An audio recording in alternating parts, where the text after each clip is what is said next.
AI is coming to get you. What are some of the scary approaches to AI we should all reconsider?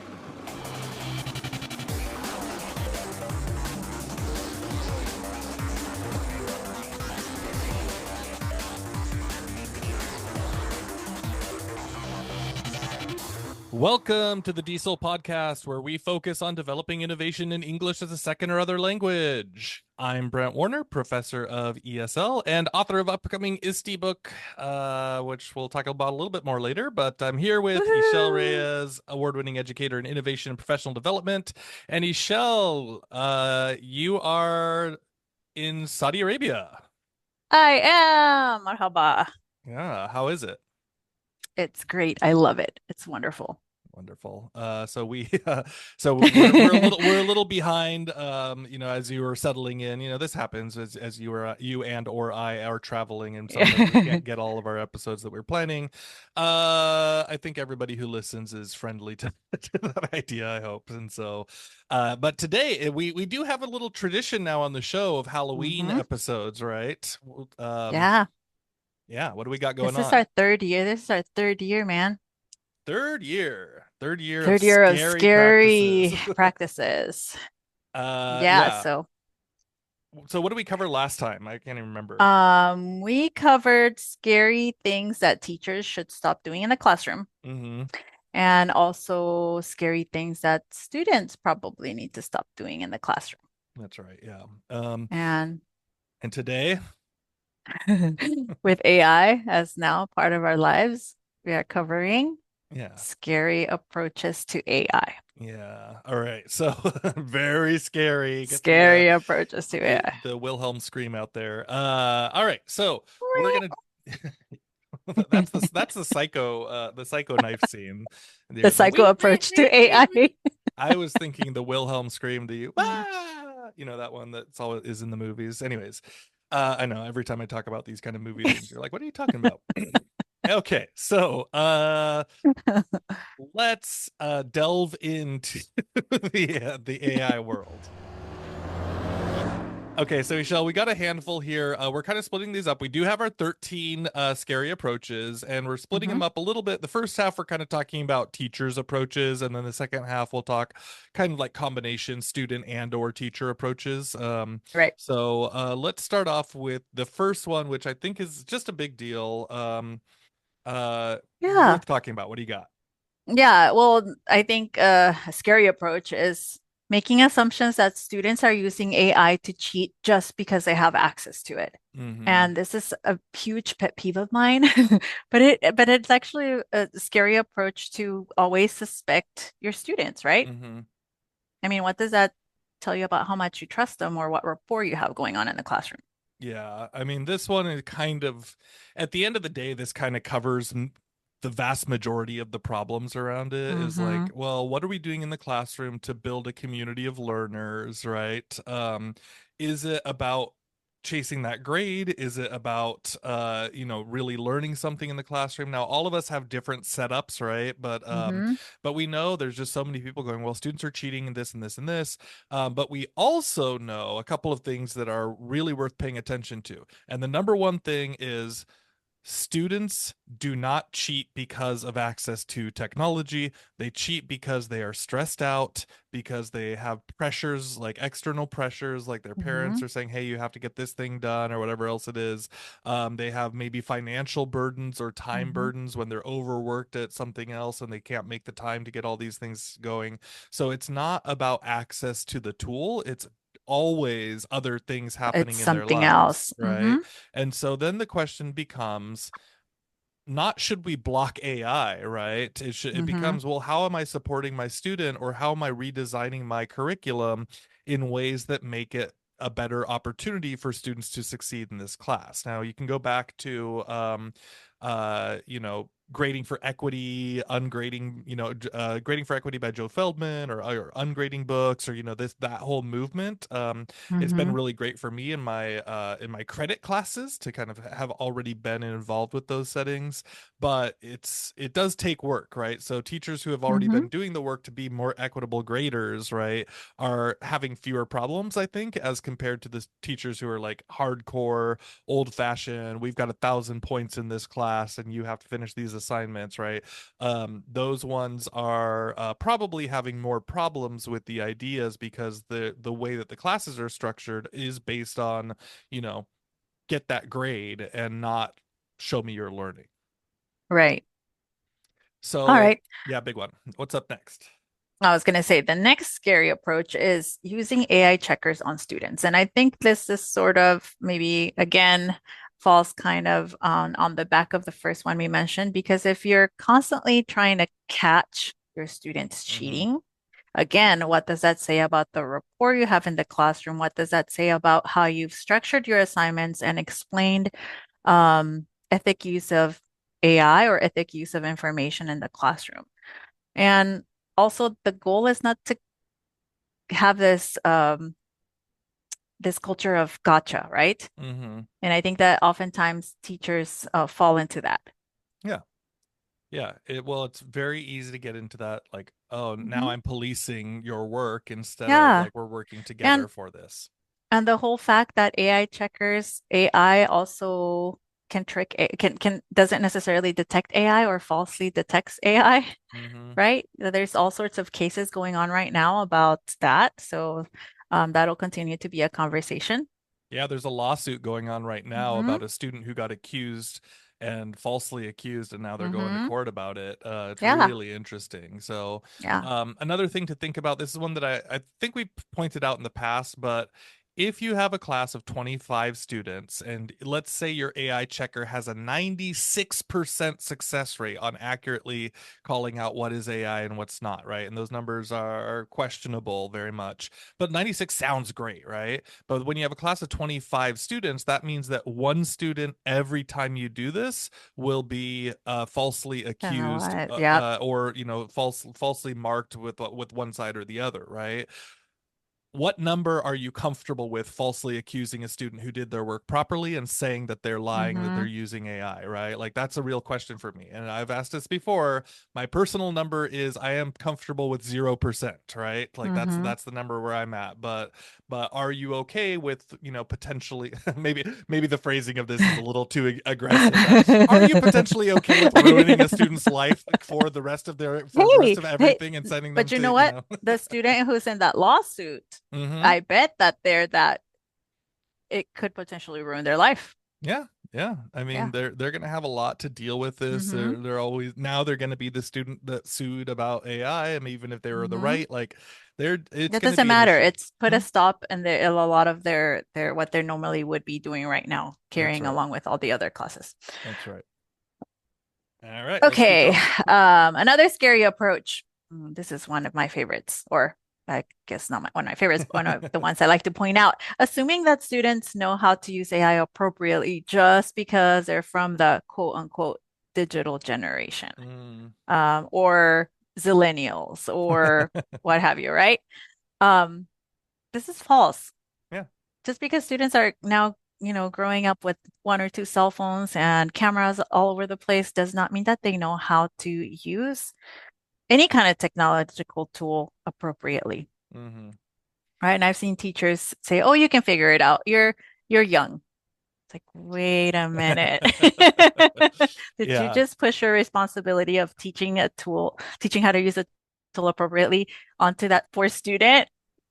Yeah, this one is for sure one to pay attention to. I've heard this a long time ago, and I'm kind of assuming it's still true, but there's this idea that actually the younger generations are less digitally savvy because they have things that are so well designed that they don't really learn how to kind of quote unquote hack their way through the user interface of programs, right? Where it's like now, a lot of these developers are so good at making these things where it's just a step through and you don't have to think about the process, that a lot of people Hmm. are actually worse at figuring out how to use tech because it's been such a smooth operation for them, right? It's like Interesting. kind of like the same thing of like, now we have now I mean we have full automatic cars that are just such like great, computers on wheels essentially to Oh, drive around. And then it means that like, okay, it's great and very useful, we all know how to drive a car, but fewer and fewer people know how to fix their cars, right? And right, so it kind of goes into that thing. right. um yeah. Okay, so the next one is refusing to address AI with students in the classroom. So just ignoring the whole movement overall that that we're never going back, right? But just ignoring it and not having conversations about it, talking about how to use it, when to use it, and just, or I guess I would say banning it. Hmm. Because Yeah. I've had some teachers tell me, nope, my solution is I'm not allowing them to use it, and that's it. We had the conversation and they're not allowed. Yeah. which So which sounds not like a conversation, but it sounds more like a that's not a lecture. conversation. um You know what you resist persists. yeah, yeah, yeah. So that is an interesting how do you deal with that, right? So it's like it doesn't take a lot, even if you're going to say, hey, there's no AI in my class, still being honest with your students about the Hmm. conversation and saying, And hey, why? yeah, this is what's going on, right? Like these are the concerns that we have right now or that I'm Hmm. worried about in relation to Hmm. my pedagogy in my class. Like that doesn't Hmm. necessarily apply to other teachers' approaches, but like Right. this is why I'm doing these things. Students do respect that, right? When they're Hmm. explained why things are happening, it's way more likely that they'll go, okay, I get it. We're going to do this, right? But if you're just going to say, hey, there's no AI in this class, don't talk to me about it, I am morally outraged at this or whatever else it is, then it's like they're not going to feel like they can have a conversation with you about it, or even, and then which leads them to say, like, well, maybe I can sneak away with this stuff if they hate when Yeah. it Then it happens becomes a later. But yeah. taboo. Uh-huh. When you don't Right. want misuse of AI either. Okay. Number All five, right. what's next? The next one is assuming that AI destroys critical thinking. Mm, And Brent, you and I were talking about this pre-show, and I mentioned that it's not about AI, right? Even without AI, we were still worried about critical thinking. yeah. It's just that the approach to it has to be redesigned, and we've had to redesign something so quickly um, while facing the growth of AI, right? And so that becomes a daunting task for many, especially if were really good at what you used to do. Yeah. Yeah. But again, I think I've always been of the other camp that with AI, you can still teach critical thinking, and it's just a different way of approaching it. It's Yeah. just a different way of looking at problems. It's a different tool. Yeah, I have we had a meeting this week about AI in our department, and we have one of Hmm. our teachers, a wonderful, outstanding teacher, super sharp. She knows what she's doing in the classroom, all these things. But it was a concern for her about this and saying, hey, like I'm seeing like less critical thinking ability for blah blah blah. And it's like totally legitimate, right? Like I understand Hmm. those concerns, but it's also to say like, are we really going to expect that students are not going to have access to this? And so Hmm. the ways that we came up or the ways that we have learned until now are fine, but we have to make these adjustments to be able to say, hold on a second, we are living in a new world. So, Hmm. are we doing more project-based learning opportunities to show the critical thinking through these Hmm. processes, for example? And so again, it's a legitimate concern, but also I think it's on us as teachers to start to shift the ways that we're approaching those. Yeah, and that's not to say that it's going to take more effort because we're redesigning, right? Our approach, we're redesigning. But again, I think it's scary to just blame AI for that. Yeah, yeah. Okay. All right, what's the next one, Brent? We are on number six, which is assuming that all students have equal access to quality AI, right? I Right. think, again, that kind of goes back to like the students know how to use them, but like also just like what do they have access to? So one student might have access to paid versions of advanced models, and Mm-hmm. other students might be getting the, oh, I can interact with Microsoft Copilot for 3 conversations until it resets me and then I'm done, right? And so Mm-hmm. they're not all getting the same thing necessarily. They can't necessarily afford different versions of things. Mm-hmm. Again, some of the free ones are coming out pretty good at this point, but you still want to pay attention to that, because if they're the one of the problems that happens with the assumptions on students using AI is that the students who are really good at it and have access to the better ones are less likely to get caught, quote unquote caught, because they know how to kind They're of reprompt it, and they have had enough, they have the higher quality versions, and they have the reprompt the skills to work with it to be able to sneak right. past the detectors, for example. And so Mm-hmm. you're actually ending up punishing the people who have access to fewer resources, which is definitely not an equitable approach. Okay. So yeah. Number Next is number 7. number 7. No clear policies on use expectations in your classes. This is where we should scream. Ah! I don't know, Yeah. scream out of fear or frustration or both. hmm Yeah. I mean, it's hard. You could do this right now in the middle of a semester, right? So a lot of teachers, I've had this conversation. I was at a presentation, this weekend, and um, a lot of teachers are like, "Hey, I didn't do anything, and therefore it's too late until spring semester. This is what I'm going to start doing in the spring." It's like, no, you can start talking to your students right now and saying, "Hey, guys, we're Mm-hmm. making a change to the approach.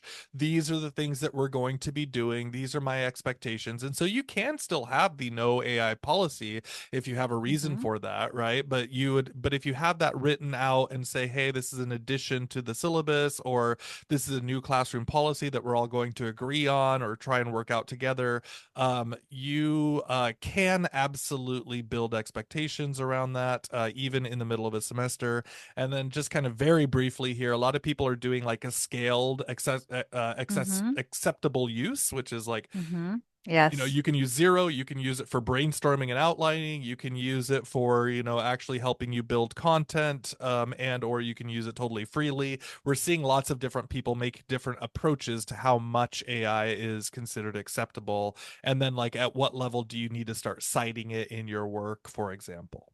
Yeah, and I think students really respect transparency when it comes to AI. I think that again, they want to know the expectations, and when you reinforce it by being clear, it helps them to be more responsible in their usage of AI. Yeah, 100%. Okay. All right, number 8.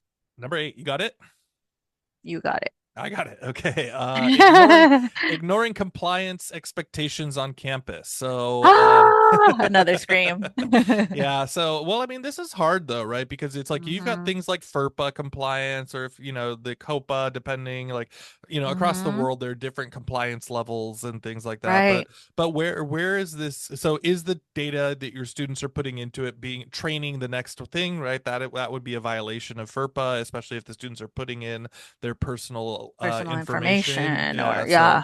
all of those things. And so you do need to kind of have a sense, and it's not just like AI. You can't really say it that way, right? Because Mm-hmm. ChatGPT, for example, is not FERPA compliant. Right. But Microsoft Copilot, if we have the institutional account, which is FERPA compliant, but then Mm-hmm. we've got our institutional account. Yes, it's FERPA compliant, but it kind of sucks because half the tools are stripped out of it, right? And Mm. so, in order to do that, and so it's very interesting to kind of see what's going on with these. Like we have that institutional account for us, and I go in and it's awful, so I go back and use my free my free personal account that it does Yeah. train on the data, but I'm like, well, I can get so much more cool stuff going on with this. So you kind of have to balance that out and be aware, like, hey, remember, you still have your regular policies that you have to align with, Mm. even when you're using these tools. All right. So we've got a mailing list. We haven't used it yet. Still, I'm sorry, guys. I know some of you signed up for it and you're like, where's my mails? I'm too busy, really, the truth is. But we Too do busy have the to mailing list. spam you. Yeah, too busy to spam you, so sorry about that. But we do have the mailing list, and part of the goal for the mailing list, one, to get started at some point on build on actually launching the mailing list, but also really to kind of give you heads up on the book. So my book is There coming is a out in spring. Yeah, book. I mean issue is moving along, everything's going well. But yes, the book will be announced through there, and then the idea is that there will be pre-launch freebies, giveaways, Hmm. free, we'll do some webinars and some conversations, and as much stuff as I can give away, I will be doing it through that link. So if you're on the mailing list and you want to kind of get free extras, maybe, free chapters or activities or Yeah, whatever get else it informed is. first Yeah. by signing Yeah. up. So you can go get that at diesel.org/book. So DIESOL.org/book. And you can go sign up. And, it's like the promise that you're not going to spam people. I guess I'm going to have to start promising to spam people. It's like I'm like, hey, I promise I'm going to do it at some point. I will spam you, I swear. But yeah, that is not, it hasn't been a problem up until now. So sign up if you're interested in the book in the future. All right, so let's go ahead and finish up with part two of scary approaches. And this is more of approaches that are for both teachers and students. So we're at number nine, Mm-hmm. and number nine is failure to keep up with the changes and updates. And Yeah. of course, with AI, Oof. simply because you've attended a workshop does not mean that now you're ready to go and that's it and you'll never hit another workshop again. There Mm-hmm. are so many changes, right? I was telling you I opened up LinkedIn and I start learning about all these other new uses or potential problems and it's like, holy crap, I'm so behind.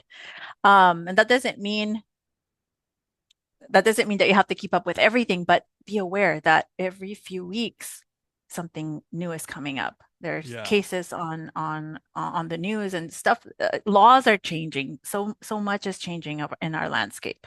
Yeah, and I do want to be careful because it's hard. Like don't It put is too very hard. much demand on Right. yourself. But I guess the one Hmm. the one way that I would say to approach this is if you're planning on using it in your class, check it a day before class and maybe even check it, an hour before you're going to jump into class because if you're really trying to use something, it Sometimes it's changes. just, The yeah. whole layout Hmm. changes, the features change, and they're like, wait, no, I didn't get any warning about this, right? So Yeah. so if even if we're not talking about, hey, guess what this cool new thing can do that never existed before, which Yeah. there are a lot of those, even if it's just like, hey, I'm planning to use this, but I hadn't, I built this activity out, 6 weeks ago, and I'm gonna try it again. And by the way, the links to be able to get these things done don't lead to the same features, etc. So yeah, 100% want to be careful of that. Next one, not being vigilant about the gradual or blatant bias of AI outputs. Now, that was a little bit wordy here, Michelle, but essentially we're kind of talking about so we talk about the bias, right? And Hmm. the hallucinations or whatever else it is, problems with the AI. Here's what happens is there's a creep when we start using these tools. So we use it for one quick interaction and we're like, okay, I'm keeping in mind that this could be biased. What am I going to be careful about? But when we start getting into deep iterations and we're working with it for a couple of hours or even like an hour at a time, we kind of start to forget that, hey, this is not this is just a prediction text model at the end of the day. And so maybe this information is still being biased later on in the conversation, and or maybe it's still being hallucinating at some point. And so we really want to make sure that we keep this in mind, right? It's like, you know, do we trust it? Maybe I'm going to get myself a big X Files poster. The truth is out there, but it's not in there, right? Something like that. So be careful about not just the fact that we recognize that there's bias, but keeping it in mind as you're using it over time. All right, number 11. And this seems like it would be that everyone would already know this, but Mm-hmm. assuming that AI output is valid, Mm-hmm. I think that's just something that we're just going to have to come back over and over and over again and just make it a habit.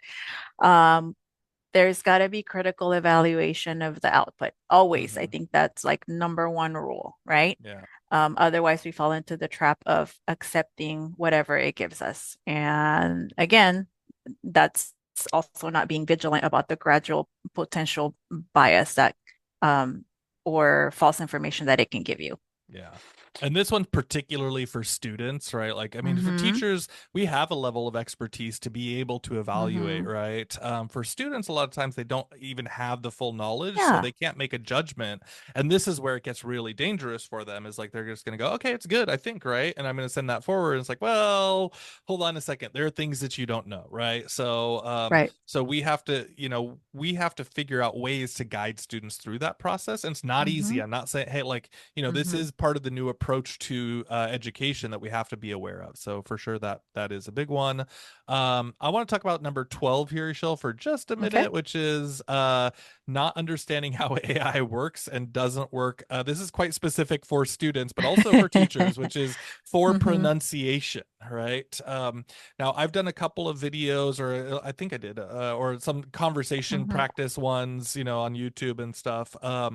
But just to be aware, when you are speaking to these AIs, if you're doing the voice version, right, and you're speaking to an AI, what it's doing is it is transcribing your information into text, and then it is analyzing it based on the text, and then it is outputting it back into voice and sending you that feedback. So it is not able to actually, at this point, it's not actually doing pronunciation work, right? It's making assumptions on what you said, how it transcribed that back into text, and then how it transcribes it back out. So it might make good guesses sometimes, but it's also really not like doing deep pronunciation things like blends of words and sounds and all those kinds of things. Like, it's really not actually catching those things. So you really have to be careful when you say something like, hey, please check my pronunciation.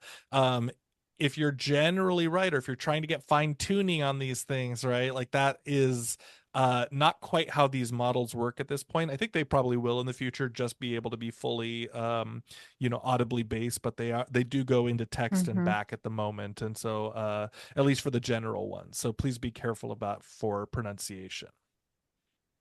Okay. And the 13th scary approach, Ooh, number 13. assuming, and this is for students, assuming that teachers don't know your work. Mm, Most of us have been around for a while and have been looking at student samples. hmm And so we are very good at spotting when something is off, hmm particularly if we are familiar with our students' work, because we do take time to get to know their writing. We do take time to get to know their errors. And again, teachers will know.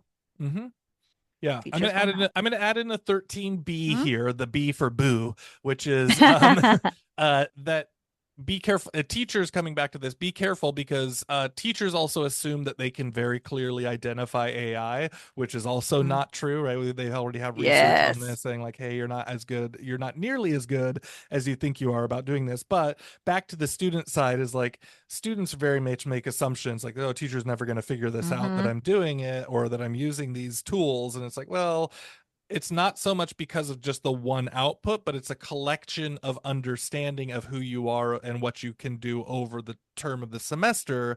It doesn't matter if it's AI or not AI. I can see that over time. And so yes, please be careful. Students out there, assume that your teachers are professionals and know what they're talking about, I guess, right? That's kind of what we're trying to say here. All right. I hope you're all scared by all of those possible approaches to AI. And we'll be back next year with 13 other scary things maybe. We'll see how it goes. All right, it is time for our fun finds. And this time I have Pink Lady Perfume by Asaf, made Mm, in Saudi Arabia.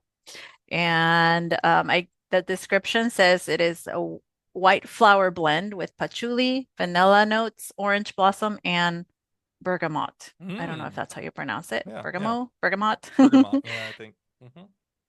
I believe you can't get it online, but it is currently sold out. It smells so good. Okay, nice. Pink Lady perfume. Very good. My fun find is gonna be throwing some clay, doing some pottery work. So we had a professional Oh, like development. actually throwing clay? Yeah, yeah, yeah. Real, I really thought it was going throwing. to be like a song or a No, band. no, I thought that that was the name of the band, throwing clay. You're like, it says throwing clay. What's that song? I want to hear it. Yeah. Yeah. You can go look it up. You can go write your own song in Suno, I guess, if you want. But the so we had a little professional development like for campus, like just get people together and have a little fun type of thing. And so we have a new pottery building in our arts complex, Hmm. and I was able to make a bowl, like just some basic testing of it. I did okay, not too bad for my first time around. So it was fun, kind of Cool. relaxing, and like it's a not. I love doing just like some non-digital hobby, right? It's like okay, just kind of be Hmm. in the moment, and so a little pottery, a little throwing clay can be a great way to spend the day. Wow, that rhymed.